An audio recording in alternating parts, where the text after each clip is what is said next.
everybody. Welcome back to Behind the Lines. It's our October edition. Fall is in the air. We've had a little severe weather that we're going to talk about that's kind of been pounding the state here the last couple days. We got a lot of stuff to talk about today, so I think we'll kind of just jump back in it. As always, I'm John Turner with Brian Clark, and David Kilpatrick is our technical director, producer, guru.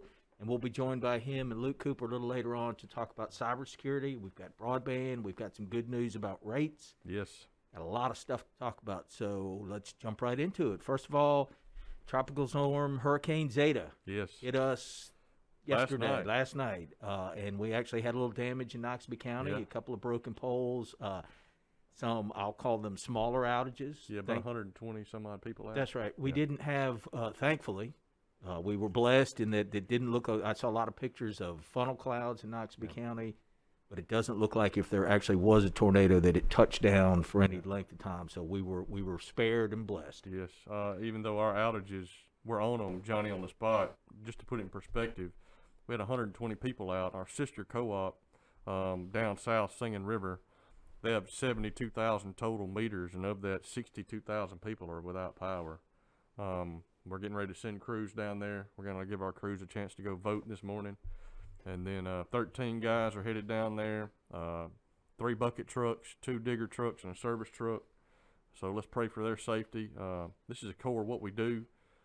We help other people. We help other co-ops. And let's just get other people's lights back on. That's right. And, of course, October is Co-op Awareness Month. And, you know, the 7 cooperative principles. And one of the biggest that we live by is co-ops helping co-ops. Yep. And that's the storm restoration is a big part of that. There'll be a day we need help, and just hope it's not anytime soon. That's right. So we're praying for those guys' safety and for the safety of everybody that's been affected by Zeta. We were lucky.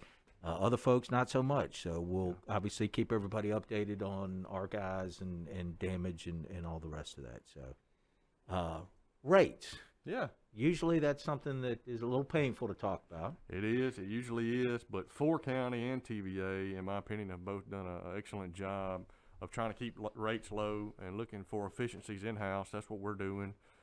We're leaving no stone unturned looking for what we can do to be efficient while at the same time maintaining the same level of service and reliability that you, the member, are used to seeing. With that being said, remember back in 2016, John, TVA had a rate increase, which is what TVA does and some co-ops do from time to time. We have not had to do that. But that rate increase at that time would have been a rate increase to our membership of about $1.5 million that year. Our board made the decision that we were doing well enough financially. Let's just try to absorb this rate increase, which to my knowledge had never been done at Ford County. And remember, that's not just a one-time, one-year rate increase or avoidance of increase to the membership. That has been a continual effect because the board never went back and raised that rate. So we're looking somewhere between $5 and $7 million that our members have not had to pay because over 5 years we've not increased that rate. That's right, and that's a really good point. And so there was a lot of talk. We made some tough decisions back in those days that allowed us to do that, and some of that included closing some of our district offices, trying to rely more heavily on technology, payment kiosks out in the service territory so people didn't have to drive to an office to pay. Yes. Clearly, as painful as that was, the change is always difficult. Yes. But it has paid off in the term of, $5 to $7 million for members. Yeah, and I think if you looked at the trend that happened right around that time too, banks and a lot of retail storefronts weren't needed as much as they used to be because of the internet and because more people are using bank draft and because more people are using apps on their phone, which we have a great Ford County app, by the way. John, you and David Kilpatrick set that up. That's a great job. So back on rates.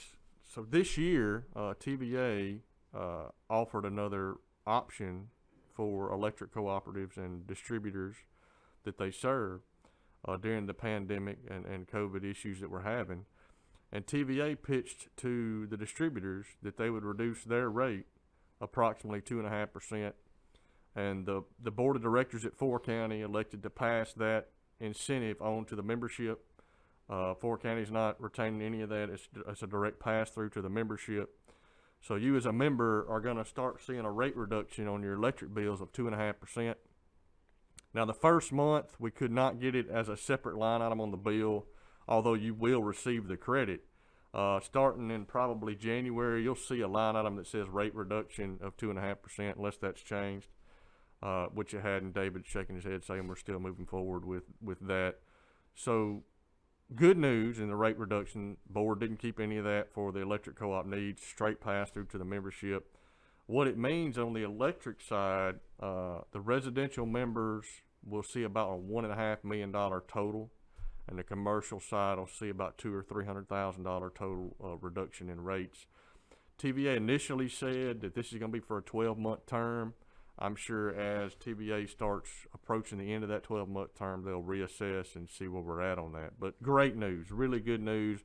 Couldn't come at a better time for people during COVID. A lot of people are impacted, can't work and make the revenue they're used to making. So thank you, TVA. Thank you, 4 County Board of Directors, for continuing to improve the quality of life of all of our members. That's right. And so just to sum that up, for the next year, the next 12 months, members will see about a 2.5% decrease on their bill every month, and it will last for about 12 months, could possibly go longer. I did say decrease. I didn't say increase, correct? Yes, you did say. Did sure. I say increase? No, I thought okay. maybe I did. No, not an increase. It's a decrease. It's good news, everybody. Good. So that was part of the TVA COVID credit. Understanding that people are in tough times, we're still, as you can see, dealing with COVID preparations here. Talk a little bit about where we are. Sure. With that. All right. So as you recall, this really hit the United States back in February, and I hate to go back and repeat this record, but I just want everybody to know the events that occurred.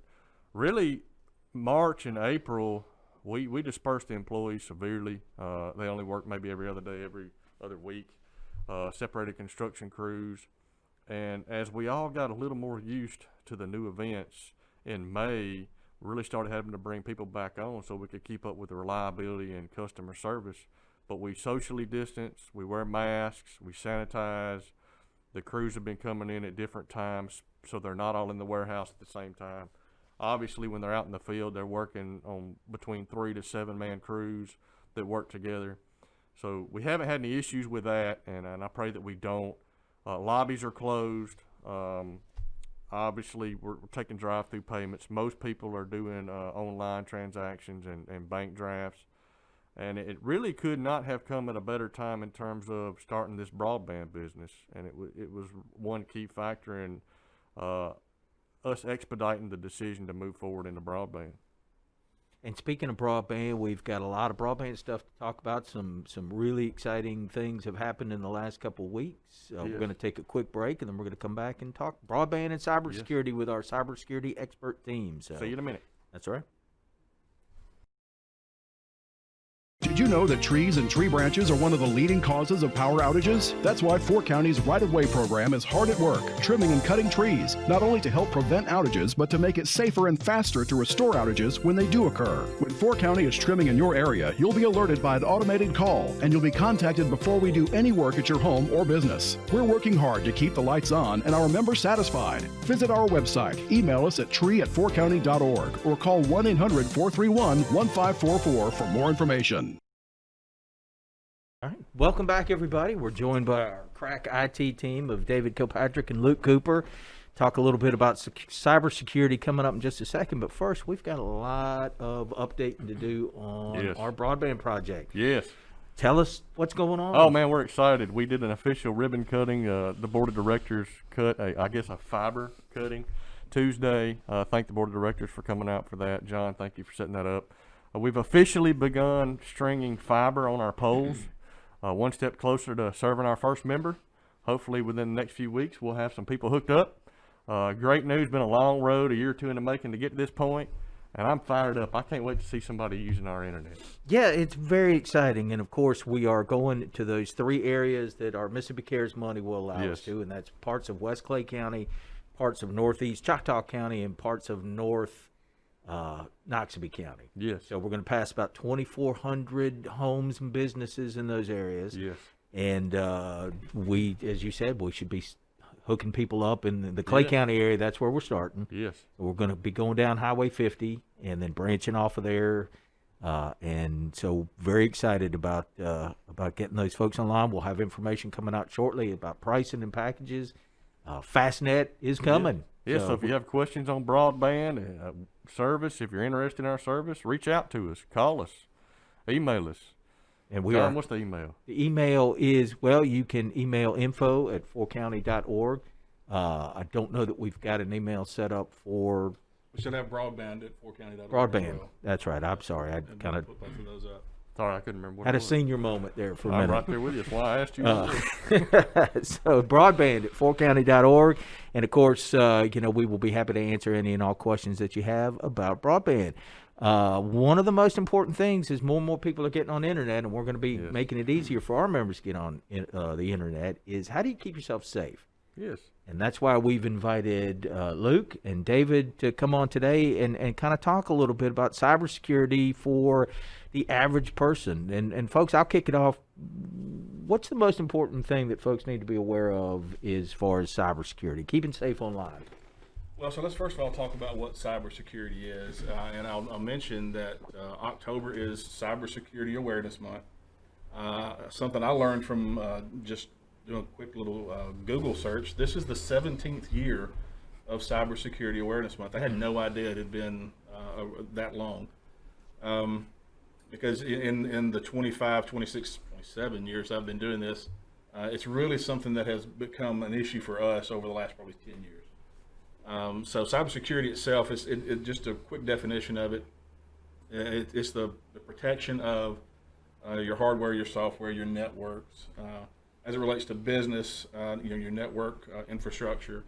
But for the home user, the person, the people that listen to these podcasts, most of them, it has a little different meaning to them, right? So you have to worry about things like identity theft and protecting your computer and your kids and their online presence at home. So cybersecurity, it's not something that I ever thought would be what it is, but it's become a huge part of what we have to deal with today. And as far as ways for people to protect themselves at home, and I know Luke does a lot of work with people outside of 4 counties, so he helps people troubleshoot their problems. But some of the biggest things that they can do to help themselves at home is complex passwords, right? How many of us, and myself included for a long time, just kind of went with default passwords on our home systems? So don't make password your password. Do not make password your password. I believe is the number one password to get hacked. If you have password, that's the number one, I believe. Yeah. It's definitely in the top 3. Top 3 for sure. And of course, having no password is also a really, really bad idea. Well, it's almost impossible not to have a password anymore for most things that you're doing. It is, and but it's not uncommon for us to use things like our kids' names, our birth dates, and things like that for passwords. Those things are really easy to get compromised, particularly in the age of social media where we're putting everything that we do online. So, happy birthday to my son today. Well, we just told the world that today's his birthday, and that's information that can be used for other reasons, for nefarious reasons. So complex passwords, and like me, and I'm sure Luke's the same way, I probably have combined between what I have to do here at work, excuse me, and in my personal computer use, I probably have 75 passwords, 75 different accounts that I have to have a password for. I have a password keeper. And one of the things that we started doing, when we start the phrases, 3 years ago, 4 years ago? 3 or 4, yeah, when we had that audit. Yeah, so 3 or 4 years ago, we went through a cybersecurity audit, and one of the recommendations from that was to kind of get away from a password, because you just try to make those complex, then they're so hard for us to remember, then we're just going to use something simple, or we're going to write it down. So we started using passphrases, which is something like, this is a password. Please don't use that, because it's but that's an example. So instead of just a complex series of numbers and letters, make it something you can remember. This is a password. That's about 14 characters. That's really long. And it's hard to crack. So things like that. A simple implementation of a complex passphrase will go a long way in protecting yourself online.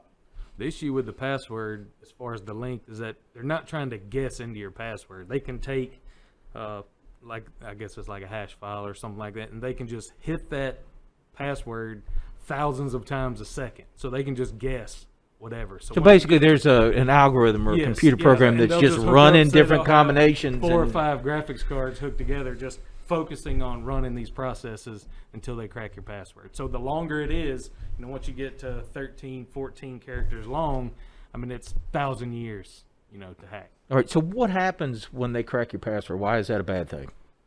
Well, so if you're maintaining things like your financial records, you got your bank account information on your computer. Once they have access to the password and they can get on your computer, then they have access to all that information. If you don't have it encrypted or and most people don't. Well, most people don't. A lot of people also save their passwords in their browser link. So if they hack your computer, get in, they can log in with your stuff on your browser that way. Yeah. So if you go to your bank site, when you go to your bank site online, and you've got your password saved in there. Once I have access to your computer, I have access to now your bank account. So again, it's really important to have to use complex passwords, to use different passwords for different things, and we didn't say it, but it's a really good point. Don't allow your browser to save your password. Now, if you've got a site that you've got an account in that has no financial information, doesn't have any of your personal information, if you want to save that, fine, save that. As long as it's not the same password that you use for everything else, right? Yeah. So anyway, complex passwords is probably the number one thing that you can do. Additionally, we talked about default passwords. On your home network, most people now will have some type of a Wi-Fi network at home. It's not uncommon for that Wi-Fi default password to be the default password that came from the factory. Yeah. And one thing you can check is some of the newer ones, they will have a sticker on the bottom that has a 20 character password, and that's good. I mean, that's good for it's not easy to deal with when you have family come over and they're, hey, what's your Wi-Fi password? You look on the bottom of that again. Yeah. But you definitely need to be aware if you have the default password, because then anybody in your neighborhood or beside you or around you, can connect to your Wi-Fi, and just depending on what kind of security you have on your computer, they can look at all your files on your machine. Yeah. Just because they're on your network. So again, back to security and passwords, right? Another thing that we all need to be aware of, and it's something that we continually talk about around here. When you receive an email from someone, don't just assume that whatever link that they've put in there is something that you should click on, right? So don't be a free clicker. We have people. I know people. I'll say we have people. But there are people who would just, if they receive an email from grandma, they're just going to click on it because grandma sent it. Well, grandma probably didn't have a good password on her computer, and now she's been hacked. And so know what you're clicking on. When you get if you get an email from someone, if you're not expecting it and there's a link in there, you might want to just do some due diligence and check it out. Is it legit? Does it look like something that I should receive from them? We have to do that here at the office all the time. I would say every time, look at it, think about it first. And if you're not expecting it, if it's sent from even a relative or something, they may have gotten hacked. And you can just check with them, say, hey, did you send me an email? And I've had it my brother one time, and I was like, yeah, I think you got hacked. Because I'm like, what'd you send me this for? Yeah. And he's like, I didn't. So you just need to double check. They're getting more proficient at it. They at first it was, you could tell by their sentence structure that they probably weren't from around here. Yeah. And that would be my clue. But now they're getting to where they'll look at your social media page, like David said, and they'll say, all right, on your social media page, it showed where Brian and his wife and Jon and his wife went out to eat last night. And somebody will email me posing as Jon, going, hey, I had a great time at dinner last night. I need your help with something. Please go get me 5 Walmart cards. At first blush, you would think it's really Jon. Yeah. Because he seems to know something only Jon and I would know, but I let people know that because I told them we went to dinner together. Well, they can even ghost email addresses. So it seems like you're getting it from, Luke, whatever, wherever, but it's actually, if you reply to it, if you hit reply to an email, almost every time it's going to tell you it's going to be, XR37 at 4200,000 at whatever.com. So it's a fish. What the members probably don't realize is the vast array of things that y'all do as IT department. I think you had told me the other day, David, that us and TVA gets attempted to be hacked millions of times. Oh yeah. It's just it's a threat for every business. It's a threat for our membership. It's a threat for TVA. But kudos to y'all and the TVA for mitigating those. Well, it's something that we have to stay on top of, and like you said, it has evolved. So what used to be really easy to identify has become really complex, and so we have to stay on top of that. And just like it's important for us to stay on top of things and to update our system, it's important for the people out at home in podcast land to stay on top of things and keep their systems updated. Microsoft, which is the vast majority of the users out there, Microsoft is constantly putting out updates for security flaws that they find in their system. I believe it's every week, like on Tuesday or Thursday. I believe they release Windows updates weekly.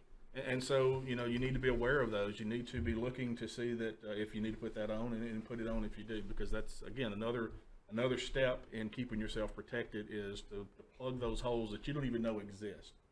And again, it's become so complex. Most people aren't going to have a clue what those holes are. They're never going to know what they are until they've been hacked by somebody. So keep your systems updated. And then finally, the last thing I would mention, and Brian, you just alluded to this as well, is watch what you put on social media. Social media has become everybody's source of information, good or bad. And when you share all that information out there, number one, it's anybody that you have given access to see it now has that information. It's going to be out there forever, so be careful what you put out there for other reasons as well, right? So if you don't want it to come back and haunt you in 20 years, don't put it online because it's always going to have a possibility of being there. But again, just be aware that when you're sharing that information, you're sharing it to everybody who is a friend of yours, and depending on how you got your settings set up, but you could potentially be sharing it to everybody in the world. So, Literally. Wow. So just be really mindful of how you use social media. Social media has there's a really good side to it, and there's a really dark side to it. Just like everything that is in creation, we can take it and make something bad out of it, and so that's what's happened with social media as well. So be mindful of what you put on social media. Keep your systems updated, complex passwords, and then just be really mindful of the emails that you might receive and just clicking on these amazing offers. If it looks too good to be true on the internet particularly, it is too good to be true. Stay away from it. If you're surfing and it says you're the 1,000,000th visitor, doesn't matter. You're not. Don't click. And just like everything else, phone scams and whatever don't provide personal information to anybody that's asking.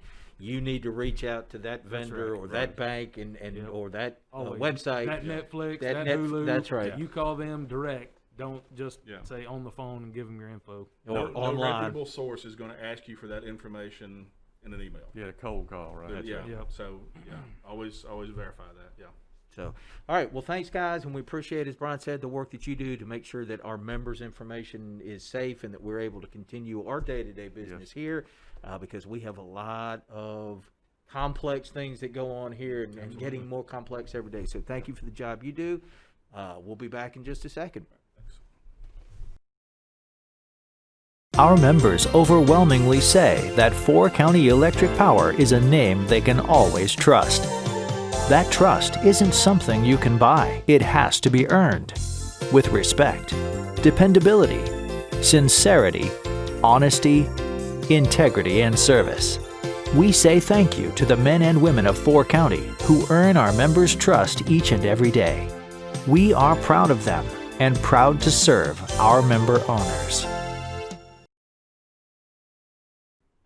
All right, welcome back, everybody. We're going to wrap things up, talk just a little bit about our electric vehicle and our hotline. We were out at New Hope High School, and why that's exciting is because we haven't been a lot of places this year, and we appreciate New Hope letting us come out there. Thank we y'all for socially going. distanced. We were outside. The hotline guys did a safety demonstration. That's always good. Yes. And then we brought the electric vehicle, and we were talking to 9th and 10th graders, and they really got a kick out of it. I think they were very interested to see there was no engine, just batteries in there, and they enjoyed kind of poking around with it. So we were also at the trunk or treat in Ackerman this weekend, giving out candy and enjoying fellowshipping with all the folks as they drove by. And so just we're going to be trying to put the electric vehicle in Christmas parades just to get it Yes. out there and let everybody see it. So if you have a Christmas parade or a program or a school event or anything, you want us to bring the electric vehicle or the hotline demo, we have a generator for that, so we can basically set up and show you what you need to know. John, y'all are doing a good job of that. If somebody hadn't seen the electric vehicle, it's pretty neat. It is pretty neat, and I really enjoy driving it. So it's fun. It's a little different, and I encourage folks to kind of kick the tires on it because they're coming. And the closer, the more experience we get with them, and the more comfortable we are with them, it won't be such a shock when they do get here. And one other thing that I wanted to talk about, our foundation does great work in the community, giving back more than $1 million over the last 5 years to people and programs that make a difference in the 4-county service territory. We are looking for folks to take money from us, basically. We have a good core of folks who kind of come back year after year, but we're looking for other organizations and folks out there who need help, who do good works in our community. Yes. So we're going to have a webinar on November 19th at noon. That's a Thursday. To just kind of talk to folks about how you can apply for funding, the little quirks about it, what works and what doesn't, and answer questions that folks might have. So we've sent out some invitations. We'll send out more. We've got a graphic with the information on there. You can contact us at 4County Foundation at 4county.org if you have questions about it, but it's free. It's going to run about a half an hour, and basically I'll just tell folks, how to apply. Yes. Just a short version of what John's saying. The 4County Foundation, remember, is a not-for-profit. It's designed to help our communities, our footprint of 4-County Electric Power Association members in areas of catastrophic intervention, health and human services, and education.